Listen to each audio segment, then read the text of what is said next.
મોરબીના વનાળિયા ગામે કોઈ ગૌવંશ આખલા પર એસિડ નાખ્યું હતું।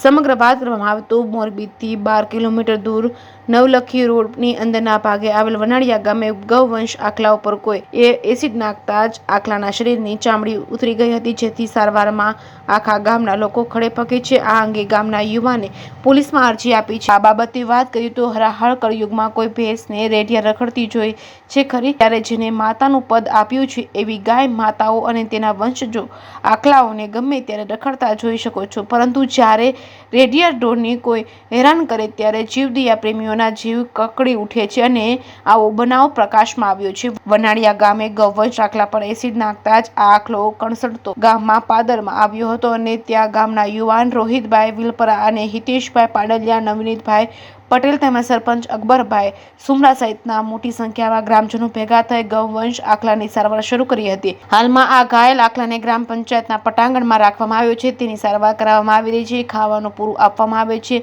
તેમજ તેમની દવા પણ છાંટવામાં આવે છે। આ નરાધમ કામ કરનારાઓને કડક કાર્યવાહી કરવામાં આવે અને ગામના યુવાનો સહિત તાલુકા પોલીસ સ્ટેશનમાં અરજી આપી છે। જે સિંહ ગુજરાતી સાથે શ્રીકાંત પટેલ, મોરબી।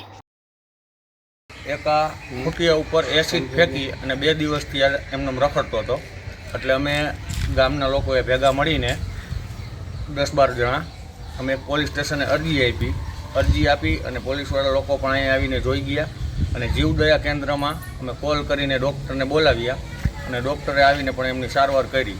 પણ આ બનાવ બીજી વખત ગામમાં ના બને એ માટે અમે આ પોલીસને અરજી કરેલ છે અને જીવદયા કેન્દ્રવાળાને પણ કીધેલ છે અને 1962 આપણે જે મોદી સાહેબની સ્કીમ છે એમાં પણ અમે કેસ દાખલ કરેલ છે અને વધુ જરૂર પડશે તો અમે હજી આ કેસ આગળ પણ કરવાના છીએ।